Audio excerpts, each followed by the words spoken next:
I'm with Anne Garcon. We're in the new Mont Saint-Michel Visitor Centre, and there's been a lot of change in the last few years in Mont Saint-Michel for someone who hasn't been here for a while. What's been happening? We are restoring the marine landscape of the Mont Saint-Michel, and we renewed all the new approach to the Mont Saint-Michel. So a lot of works were made to give to the visitor a new approach to see the Mont Saint-Michel into the bay, and for also to see the tide, the big tide, and the sea around the Mont Saint-Michel. People who came to Mont Saint-Michel used to drive right up beside the Mont and park on the sand. That's gone.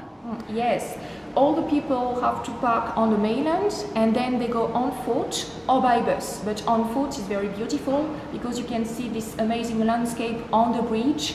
You can have a stop on the dam, which is a new place also to see the Mont Saint-Michel, and then you can walk, but you can take also the bus. And what is the aim of all this restoration? The aim is to preserve a landscape which is part of the history of the site, a marine landscape, because 1,300 years ago, men went here to build a church dedicated to Saint Michael, and they went here because it was a rock in the middle of nowhere. It was isolated, and the pilgrims had to cross the bay to pray Saint Michael. So this environment is very symbolic and linked to the history of the site, so it's very important to preserve it. And human works that change all the landscape around the Mont Saint-Michel and accelerated the sedimentation around. Now, the causeway was built in the 19th century. At the end of the 19th century, yes. It effectively stopped the water flowing around the island. Is that what happened? It was not the only thing, but yes, it was part of all these human interventions, but also all the fields, because the mainland is next to the Mont Saint-Michel, whereas before it was very far away.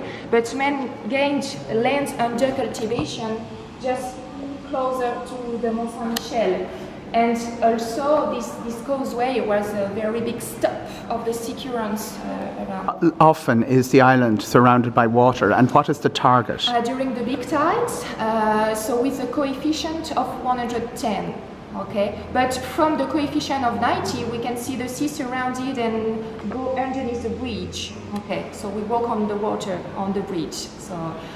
So we hope that in 10 years, in 15 years, the sea will surround the Mont Saint-Michel 150 times a year. I have a model beside you. How does it work? The new car park just here.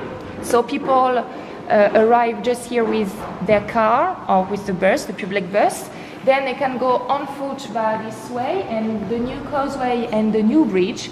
So all the works are completed. And of course the dam on the number 3, which is the cornerstone of the project, to regain to the river Quenon its hydraulic power to push back the sediments far away in the bay. Thank you very much, Anne Garcon. You're welcome.